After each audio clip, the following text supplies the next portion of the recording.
الحمد لله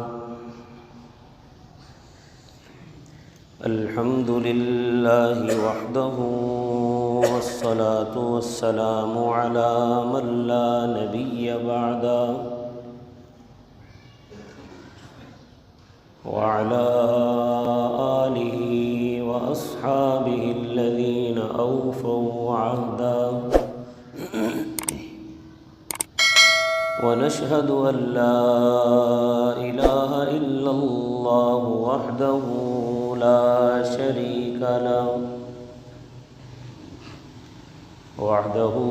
شريك له في الخلق والأمر،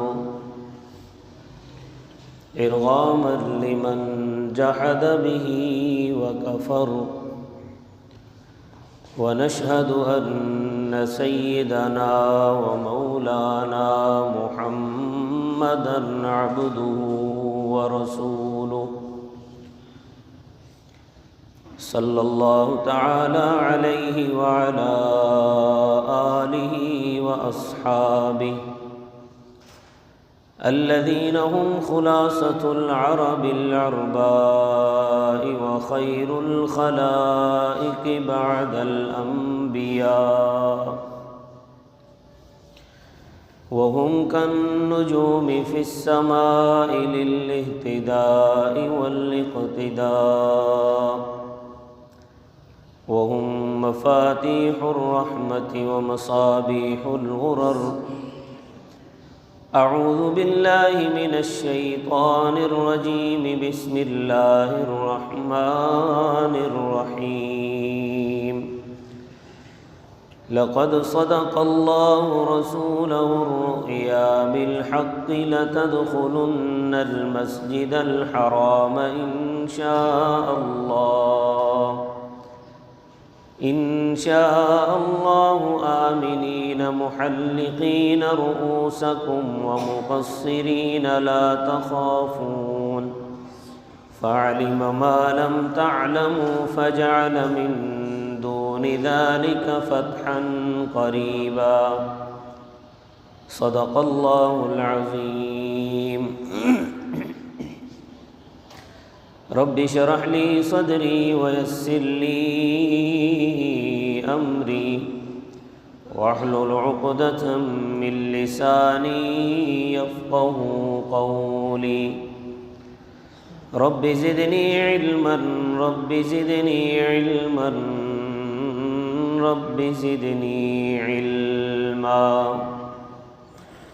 سبحانك لا علم لنا إلا ما علمتنا، إنك أنت العليم الحكيم. تمام حضرات درود شریف پڑھیں. اللهم صل على محمد وعلى آل محمد كما صليت على إبراهيم وعلى آل إبراهيم إنك حميد مجيد. اللهم بارك على محمد وعلى آل محمد كما باركت على إبراهيم وعلى آل إبراهيم إنك حميد مجيد. معزز سامعین گرامی قدر، گزشتہ جمعہ آپ حضرات کے سامنے غزوہ احزاب یعنی غزوہ خندق بیان کیا تھا. اس کے بعد جب غزوہ احزاب ہو گیا اور مشرکین ناکام اور نامراد ہو کر وہاں سے چلے گئے، حضور اکرم صلی اللہ علیہ وسلم اور صحابہ کرام کی ہیبت لوگوں کے دلوں میں بیٹھ گئی. اور اب کچھ ہی دن بعد سن 6 ہجری میں حضور صلی اللہ علیہ وسلم نے خواب دیکھا کہ آپ صلی اللہ علیہ وسلم صحابہ کرام کے ساتھ عمرہ فرما رہے ہیں، بیت اللہ کا طواف کر رہے ہیں. اور پیغمبر کا خواب وہی ہوتا ہے، پیغمبر کا خواب بالکل سچ ہوتا ہے تو آپ نے دیکھا کہ عمرہ کے بعد بعض لوگوں نے حلق کروا لیا اور بعض لوگوں نے سر منڈوا لیے اور احرام کھول لیا۔ جب آپ صلی اللہ علیہ وسلم بیدار ہوئے تو آپ نے صبح صحابہ کرام کو عمرہ کرنے کے لیے تیاری کا حکم دیا۔ صحابہ کرام کے شوق کا یہ عالم تھا، 1400 صحابہ کرام تیار ہو گئے، اور مکہ کی زیارت کیے ہوئے بھی 6 سال ہو چکے تھے۔ اس لیے مسلمانوں کے دلوں میں اور خود نبی کریم صلی اللہ علیہ وسلم کے دل میں اپنا آبائی وطن دیکھنے کا شوق بیدار ہو گیا۔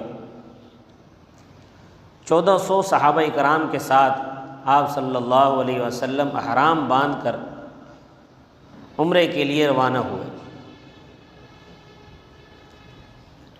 مکہ کے اندر جب مشرکین مکہ کو یہ خبر ملی تو وہاں تو کوہرام مچ گیا کہ وہ یہ کہنے لگے کہ ایسا کیسے ہو سکتا ہے کہ محمد اپنے ساتھیوں کے ساتھ یہاں مکہ میں آ جائیں، ہم تو نہیں آنے دیں گے۔ تو خالد بن ولید جو کہ ابھی تک مسلمان نہیں ہوئے تھے، اپنے ساتھ نوجوانوں کو لے کر اس راستے میں لشکر کے ساتھ اس راستے میں کھڑے ہو گئے جو راستہ مکہ اور مدینہ کو ملاتا تھا، کہ ہم ان کو روکیں گے۔ جبکہ حضور صلی اللہ علیہ وسلم کا لڑائی کرنے کا کوئی ارادہ نہیں تھا، مقصد صرف یہ تھا کہ جائیں گے عمرہ کر کے واپس آ جائیں گے۔ اس وجہ سے ہتھیار بھی لے کر نہیں گئے تھے، ارادہ صرف عمرے کا تھا۔ آپ صلی اللہ علیہ وسلم کو پتہ چلا کہ خالد بن ولید راستے میں ہیں اور وہ ہمیں نہیں جانے دیں گے، ہمارا راستہ کاٹ رہے ہیں، تو آپ صلی اللہ علیہ وسلم نے راستہ تبدیل کر دیا۔ راستہ تبدیل کر کے حدیبیہ کے مقام پر آپ نے قیام فرمایا، وہاں پر پڑاؤ ڈال دیا، اور مکہ کے لوگوں کے پاس پیغام بھیجا کہ ہم صرف عمرہ کرنے کی غرض سے آئے ہیں اور ہمارا کوئی مقصد نہیں ہے، ہم عمرہ کر کے واپس چلے جائیں گے، ہمیں عمرہ کرنے دیا جائے۔ لیکن مکہ کے لوگ آمادہ نہ ہوئے۔ دونوں طرف سے کئی مرتبہ سفارت ہوئی، یہاں سے بھی گئے لوگ، وہاں سے بھی آتے رہے لوگ، آتے جاتے رہے۔ مکہ کے ایک آدمی جو کہ بہت بڑا خطیب تھا، عروہ بن مسعود ثقفی اس کا نام تھا، وہ آئے، انہوں نے آ کر حضور صلی اللہ علیہ وسلم سے مذاکرات کیے، اور جب واپس گئے تو اس نے جا کر مکہ والوں کے سامنے تقریر کی۔ اس نے کہا کہ دیکھو بھائی، لڑائی کرنے کا کوئی فائدہ نہیں ہے، وہ عمرہ کرنے کے لیے آئے ہیں، ان کو عمرہ کرنے دو، کیونکہ بیت اللہ جو ہے وہ کسی کی ملکیت نہیں ہے، بیت اللہ تمام دنیا کے سارے مسلمانوں کا ہے، اور ہر مسلمان جب چاہے بیت اللہ جا سکتا ہے۔ یہ بیت اللہ جانے پر جو پابندیاں لگائی جاتی ہیں یہ ناجائز ہے، کیونکہ بیت اللہ پر ساری دنیا کے مسلمانوں کا حق ہے۔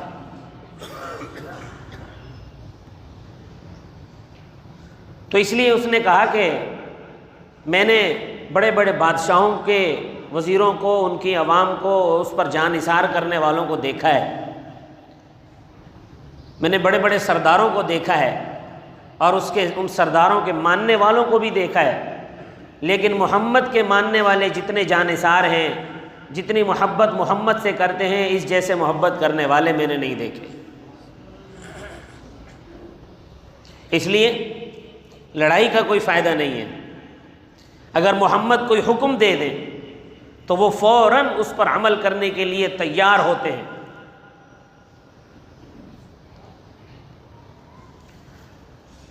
عروہ بن مسعود ثقفی نے کہا کہ میں نے تو یہاں تک دیکھا ہے کہ اگر محمد نے تھوک بھی دیا ہے تو کسی نے وہ تھوک زمین پر نہیں جانے دیا، اپنے ہاتھوں پر لے کر اپنے چہرے پر مل لیا ہے۔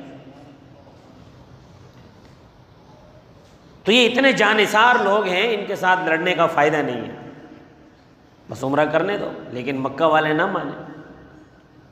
پھر حضور صلی اللہ علیہ وسلم نے حضرت عثمان غنی رضی اللہ تعالیٰ عنہ کو سفیر بنا کر بھیجا۔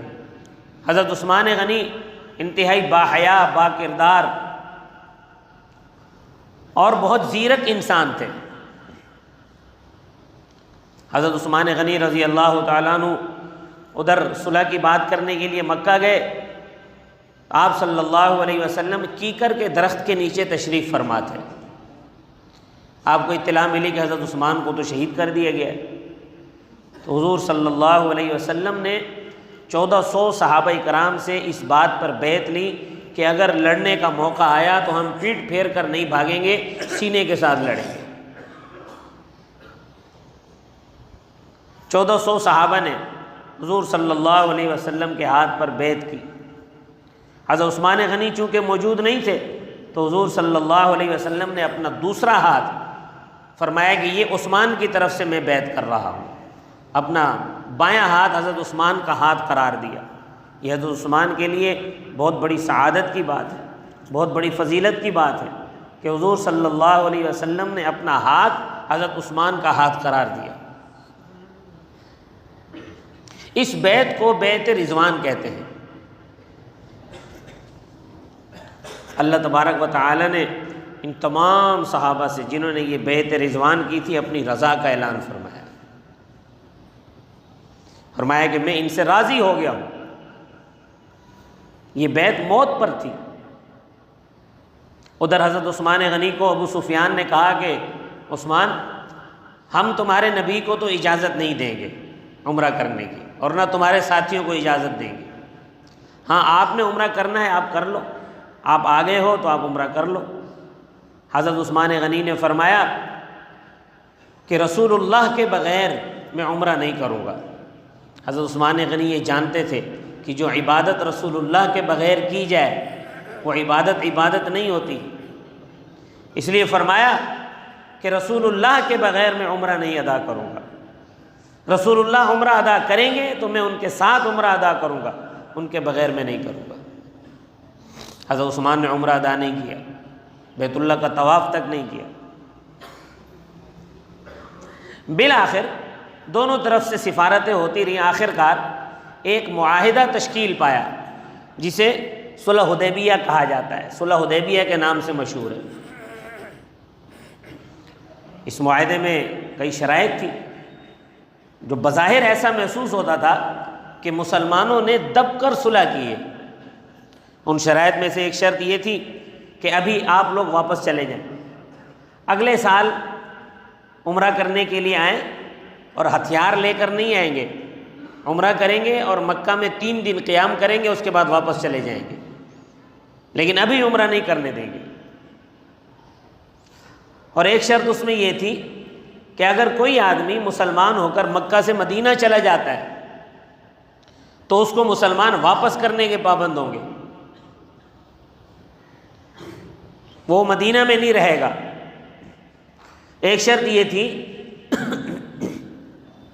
کہ اگر کوئی آدمی مدینہ میں رہتے ہوئے اسلام چھوڑ دیتا ہے تو اسے بھی مسلمان مکہ بھیج دیں گے۔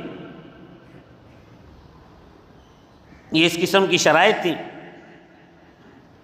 اور ایک شرط یہ تھی کہ 10 سال تک آپس میں کوئی جنگ نہیں ہوگی، لڑائی آپس میں نہیں کریں گے۔ ابھی جب یہ صلح نامہ لکھا جا رہا تھا تو ایک صحابی حضرت ابو جندل رضی اللہ تعالیٰ عنہ بیڑیوں میں جکڑے ہوئے، ان کو بیڑیاں ڈالی ہوئی تھی، مسلمان ہو گئے تھے، ان کو مشرکین مکہ نے بیڑیاں ڈالی ہوئی تھیں، بیڑیوں میں جکڑے ہوئے اس موقع پر آپ پہنچے کہ جس وقت صلح نامہ لکھا جا رہا تھا۔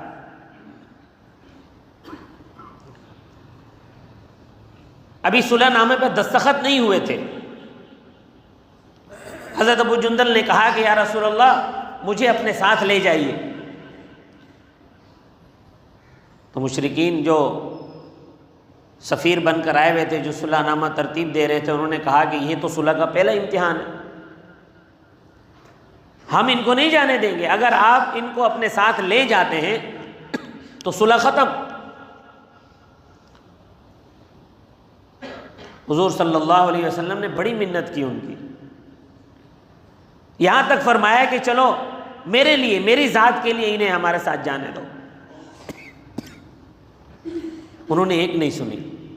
حضور صلی اللہ علیہ وسلم نے بہتی آنکھوں کے ساتھ، دکھتے دل کے ساتھ ابو جندل سے کہا کہ ابو جندل آپ واپس مکہ جائیں، اللہ آپ کے لیے کوئی بہتر صورت پیدا کر دے گا۔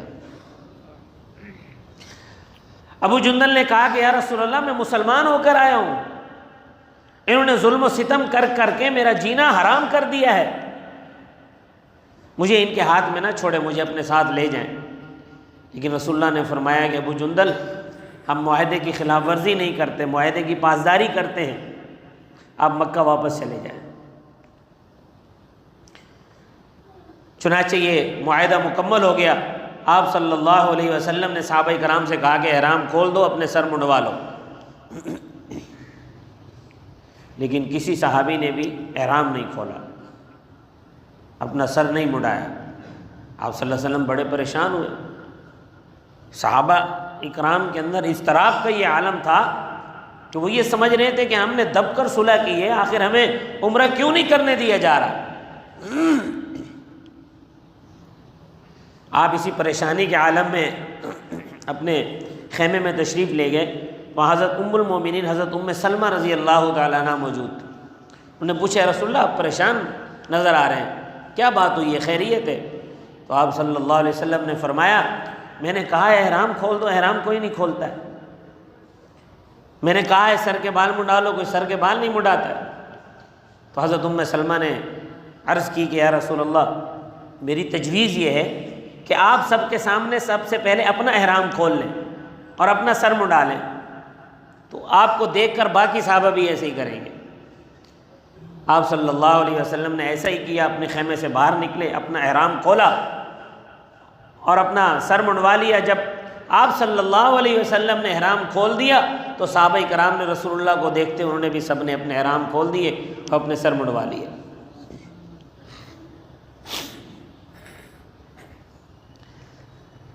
چنانچہ عمرہ کیے بغیر آپ صحابہ کرام کے ساتھ مدینہ منورہ واپس تشریف لے جا رہے ہیں۔ راستے میں قرآن کی سورت فتح نازل ہوئی، انا فتحنا لک فتحا مبینا۔ قرآن نے اس کو فتح مبین قرار دیا، لیکن صحابہ کرام کو یہ بات اس وقت سمجھ میں نہیں آ رہی تھی کہ ہم تو دب کر صلح کر کے جا رہے ہیں، یہ فتح کیسی ہے؟ لیکن یہ فتح کیسے ہے یہ تو اللہ بہتر جانتا تھا۔ جب آپ صلی اللہ علیہ وسلم مدینہ پہنچ گئے تو کچھ دن کے بعد ایک اور صحابی حضرت ابو بصیر رضی اللہ تعالیٰ عنہ، وہ مکہ سے بھاگ کر مدینہ آ گئے۔ مسلمان ہو گئے تھے، مکہ میں ان پر بہت زیادہ ظلم و ستم ہو رہا تھا، وہ مکہ سے بھاگ کر مدینہ آ گئے۔ مکہ والوں کو پتہ چلا کہ ابو بصیر ہاتھ سے نکل گئے، انہوں نے 2 بندوں کو سفیر بنا کر مدینہ بھیجا۔ انہوں نے آ کر حضور صلی اللہ علیہ وسلم سے حضرت ابو بصیر کی حوالگی کا مطالبہ کیا کہ ابو بصیر ہمارے حوالے کر دیں، کیونکہ صلح میں یہی شرط تھی۔ تو آپ صلی اللہ علیہ وسلم نے حضرت ابو بصیر سے کہا کہ ابو بصیر آپ چلے جائیں مکہ واپس۔ ابو بصیر نے کہا یا رسول اللہ میں مسلمان ہو کر آیا ہوں، مکہ والے مجھے قتل کر ڈالیں گے، وہ مجھے زندہ نہیں چھوڑیں گے۔ رسول اللہ نے فرمایا کہ نہیں، ہم معاہدے کی خلاف ورزی نہیں کرتے، آپ مکہ جاؤ۔ ابو بصیر ان دونوں کے ساتھ مکہ واپس روانہ ہو گئے۔ راستے میں ایک مقام پر ابو بصیر نے ایک سے کہا یار تمہاری تلوار بڑی چمکدار ہے، اس میں تو بڑی چمک دمک نکل رہی ہے، ذرا مجھے دکھاؤ تو صحیح، بڑی خوبصورت تلوار ہے۔ اس نے دے دی۔ حضرت ابو بصیر نے اس سے تلوار لے کر اس کو وہیں قتل کر دیا۔ وہ جو دوسرا تھا اس نے دیکھا کہ میرا ساتھی قتل ہو گیا، وہ بھاگ گیا۔ حضرت ابو بصیر پھر مدینے آ گئے۔ وہ جو بھاگ گیا تھا مشرک، وہ بھی مدینے آ گیا پیچھے پیچھے۔ اس نے کہا کہ محمد دیکھو تمہارے ساتھی نے یہ کیا ہے، میرے ساتھی کو قتل کر دیا ہے اور بھاگ کر پھر مدینہ آ گیا۔ حضور صلی اللہ علیہ وسلم نے فرمایا ابو بصیر بڑا بہادر آدمی ہے، اگر اس کو موقع ملا تو یہ بہت کچھ کر گزرے گا۔ ابو بصیر نے یہ سن لیا۔ حضور صلی اللہ علیہ وسلم نے ابو بصیر رضی اللہ تعالیٰ عنہ سے کہا کہ ابو بصیر جاؤ مکہ جاؤ۔ ابو بصیر پھر اس کے ساتھ روانہ ہو گئے۔ راستے میں وہ دوسرے کو بھی قتل کر دیا، اور سمندر کے قریب ایک جگہ، اب انہوں نے سوچا کہ میں مکہ تو جا نہیں سکتا کیونکہ میں نے ان کے لوگوں کو قتل کر دیا ہے، وہ مجھے قتل کر ڈالیں گے ان کے قصاص کے بدلے میں، اور مدینہ میں رسول اللہ نہیں آنے دے رہے، تو یہیں کہیں پڑاؤ ڈال لیتا ہوں۔ تو سمندر کے کنارے انہوں نے پڑاؤ ڈال لیا۔ یہ راستہ تھا مکہ کے لوگوں کا کہ قافلے یہاں سے جاتے تھے شام کی طرف تجارت کے لیے، اس راستے پر پڑاؤ ڈال لیا۔ اب مکہ کے اندر جن لوگوں کو پتہ چلا جو مسلمان تھے کہ ابو بصیر نے راستے میں ایک جگہ پڑاؤ ڈال لیا ہے اور وہاں رہ رہے ہیں، وہ بھی مکہ سے بھاگ بھاگ کر ان کے پاس آنے لگ گئے۔ تو یہ تقریباً 60 سے 70 لوگ جمع ہو گئے۔ اب انہوں نے یہ کیا کہ مکہ کے لوگوں کا جو بھی قافلہ یہاں سے گزرتا یہ اس سے چھیڑ چھاڑ کرتے، ان پر حملہ کرتے، ان سے مال لوٹ لیتے۔ مکہ کے لوگ تنگ آ گئے، ان کا کوئی قافلہ سلامتی کے ساتھ نہیں گزرتا تھا وہاں سے۔ انہوں نے وفد بنا کر رسول اللہ صلی اللہ علیہ وسلم کے بعد مدینہ بھیجا کہ یا رسول اللہ کہ اے محمد آپ اپنے ان ساتھیوں کو اپنے پاس ہی بلا لیں، ہم تو ان سے تنگ آ گئے۔ چنانچہ معاہدے کی جو یہ شک تھی کہ مکہ سے اگر کوئی بھاگ کر مدینہ آئے گا تو اس کو مدینہ والے واپس لوٹائیں گے، یہ شک ختم کر دی گئی۔ تو آپ صلی اللہ علیہ وسلم نے ابو بصیر رضی اللہ تعالیٰ عنہ کو خط لکھا کہ ابو بصیر اب آپ مدینے آ سکتے ہو۔ اور جب یہ خط حضرت ابو بصیر رضی اللہ تعالیٰ عنہ کے پاس پہنچا، وہ ان کی آخری سانسیں چل رہی تھیں، ان کا انتقال ہونے والا تھا۔ انہوں نے وہ خط اپنی آنکھوں سے لگایا، اپنے سینے پر رکھ کر جان آفرین کے سپرد کر دی، اپنے ساتھیوں سے کہا وفات ہونے سے پہلے کہ جاؤ اب تم مدینہ میں رہنے کے لیے آزاد ہو، اب مکہ والوں کی طرف سے کوئی رکاوٹ نہیں ہے۔ اور حضرت ابو بصیر انتقال فرما گئے۔ چنانچہ یہ شک یوں ختم ہو گئی۔ اب 10 سال کے لیے جنگ بندی کا معاہدہ تھا۔ آپ صلی اللہ علیہ وسلم کو جب اس طرف سے اطمینان حاصل ہو گیا، امن و امان ہو گیا کہ اب مکہ والوں سے کوئی جنگ نہیں ہوگی، تو حضور صلی اللہ علیہ وسلم نے دنیا کے جو بڑے بڑے بادشاہ تھے، سلاطین تھے، ان کو خطوط لکھے، جن میں سے نجاشی شاہ حبشہ کو پہلا خط لکھا، مقوقس شاہ مصر کو دوسرا خط لکھا، کسریٰ کا اس وقت جو بادشاہ تھا کسریٰ، خسرو پرویز اس کا نام تھا، اس کو خط لکھا، ہرقل جو شاہ روم تھا اس کو خط لکھا۔ تمام لوگوں نے حضور صلی اللہ علیہ وسلم کے خطوط کا بڑا اکرام کیا۔ نجاشی تو مسلمان ہو گئے، اور آپ صلی اللہ علیہ وسلم نے ان کے انتقال کے بعد مدینہ میں غائبانہ نماز جنازہ بھی ان کی پڑھی۔ مقوقس نے جو شاہ مصر تھا، اس نے حضور صلی اللہ علیہ وسلم کے لیے 2 باندیاں بھیجی اور ایک خچر بھیجا۔ ایک باندی کا نام تھا ماریہ قبطیہ، جسے آپ صلی اللہ علیہ وسلم نے اپنے پاس رکھ لیا، اور دوسری کا نام تھا سیرین۔ یہ سیرین نام کی جو باندی تھی، یہ آپ صلی اللہ علیہ وسلم نے حضرت حسان بن ثابت کو دے دی۔ خسرو پرویز جو تھا شاہ کسریٰ، ایران کا جو بادشاہ تھا، اس نے حضور صلی اللہ علیہ وسلم کے خط کو 2 ٹکڑے کر ڈالا، کہنے لگا کہ اب ان کی اتنی ہمت ہو گئی کہ میرے نام سے پہلے اپنا نام لکھے۔ اس نے آپ صلی اللہ علیہ وسلم کے خط کو 2 ٹکڑے کر ڈالا۔ جب آپ صلی اللہ علیہ وسلم کو معلوم ہوا، حضرت عبداللہ بن حذافہ سہمی رضی اللہ تعالیٰ عنہ یہ خط لے کر گئے تھے شاہ کسریٰ کے پاس، خسرو پرویز کے پاس، شاہ ایران کے پاس۔ انہوں نے آ کر بتایا کہ یا رسول اللہ آپ کے خط کو اس نے ٹکڑے کر ڈالا۔ تو حضور صلی اللہ علیہ وسلم نے فرمایا جس طرح اس نے میرے خط کو ٹکڑے کیا ہے، اس کی سلطنت بھی اسی طرح ٹکڑے ہو جائے گی۔ چنانچہ کچھ ہی عرصے میں اس کی سلطنت ٹکڑے ہو گئی، تہس نہس ہو گئی، کچھ بھی نہیں بچا۔ اور ہرقل، اس نے حضور صلی اللہ علیہ وسلم کے خط کا بڑا احترام کیا۔ یہ اس وقت فلسطین آیا ہوا تھا، شام میں آیا ہوا تھا۔ حضرت داعیہ کلبی رضی اللہ تعالیٰ عنہ ہرقل کے پاس گئے تھے حضور صلی اللہ علیہ وسلم کا خط لے کر۔ خط اس کے سامنے پیش کیا گیا، لیکن وہ تھا بڑا عقل مند آدمی، ہوشیار آدمی تھا۔ اس نے کہا کہ کوئی بات کرنے سے پہلے تحقیق کر لینی چاہیے اس معاملے کی کہ آیا واقعتاً وہ نبی ہیں یا نہیں، کیونکہ وہ بادشاہ تھا، اس نے پڑھی ہوئی تھی کتابیں، اسے پتہ تھا کہ آخری نبی نے آنا ہے۔ تو اس نے کہا کہ ذرا معلومات کرو کہ یہاں علاقے اس طرف کوئی، وہاں سے عرب سے کوئی قافلہ آیا ہوا ہے مکہ سے، ان کو میرے پاس لے کر آؤ۔ تو قدرتاً وہاں اس وقت ابو سفیان اپنے تجارتی قافلے کے ساتھ موجود تھے۔ انہیں بادشاہ کے دربار میں پیش کیا گیا، بات ترجمان کے ذریعے سے ہوئی۔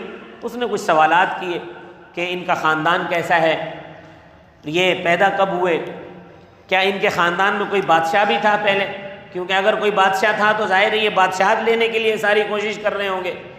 تو ابو سفیان نے صحیح جواب دیے، جھوٹ نہیں بولا کسی بھی معاملے میں، بتایا سب سے اعلیٰ خاندان ہے ان کا، بادشاہ بھی کوئی نہیں تھا۔